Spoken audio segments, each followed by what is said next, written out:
Olha, fazendo ali uma comparação, eu lembrei por causa dessa questão da população que, né, a China está diminuindo no número da população e a Índia vem despontando em relação também a número da população e ocupando cargos importantes no mundo. Eu queria entender um pouco da sua visão em relação a esse crescimento ou vamos falar, esse desapontar, né, da Índia agora, num momento, né, em que ninguém se falava de Índia e agora a gente começa a olhar muitas notícias falando de Índia. Quais os desafios que a China teria em relação a gente já falou sobre a questão da população estar diminuindo, da sua política de mudança, mas ainda assim é cultural, né? Se criou uma cultura de ter menos filhos na China. Mas você associa aí que a Índia, ela pode vir a ser uma surpresa nesse tabuleiro, de repente, geopolítico? Olha, Paulo, eu não estou com o número aqui do PIB per capita da Índia. Eu vou até olhar. Era uma coisa importante de ver. O PIB per capita da China, se eu não me engano, hoje em dia está em 14 mil dólares, se não for um pouco mais do que isso. Da Índia é bem mais baixo, não é? Então, 2.256 dólares. Então, por aí você tem uma ideia do grande salto que a Índia precisa dar para alcançar aquilo que a China é hoje, né? Se você olhar, eu não sei quanto é que está o PIB per capita da China, 12.556 Então dólares. Você vê que é 6 vezes, não é? 6 vezes mais, não é? 6 vezes mais ali quando você compara. Então, isso é uma narrativa que vem se criando. Eu gosto muito da Índia, acho um país interessantíssimo, a gente vê muitos CEOs, mas a Índia tem uma situação que está muito atrás com relação àquilo que a China construiu nos últimos 40 anos.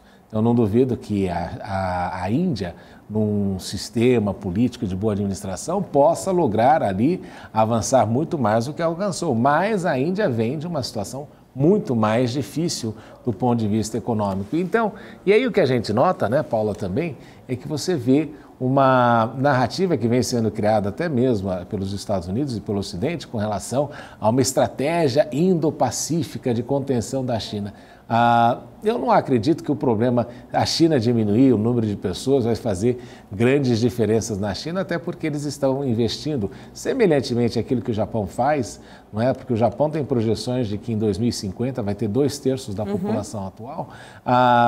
Isso significa que você está investindo muito na questão de tecnologia como uma forma de suplementar a ausência de humanos e tentar manter aí o PIB per capita em elevação, porque o objetivo do governo chinês e do Partido Comunista da China é chegar ali a uma renda per capita de 20, 25 mil dólares em 2049, que me parece não ser o caso da Índia. Eu não acredito que a Índia chegue nem próximo disso em 2049.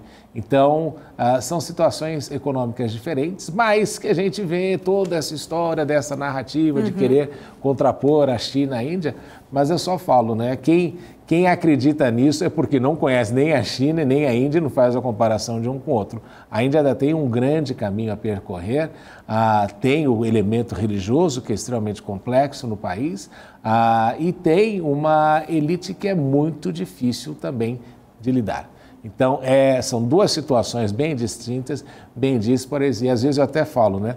Quando o brasileiro, e eu já ouvi diplomatas fazendo esse de comparação de Índia com China, eu falei isso é ofensivo para o chinês, né? Porque o que a China fez nos últimos 40 anos, a Índia ainda tem um longo caminho a percorrer.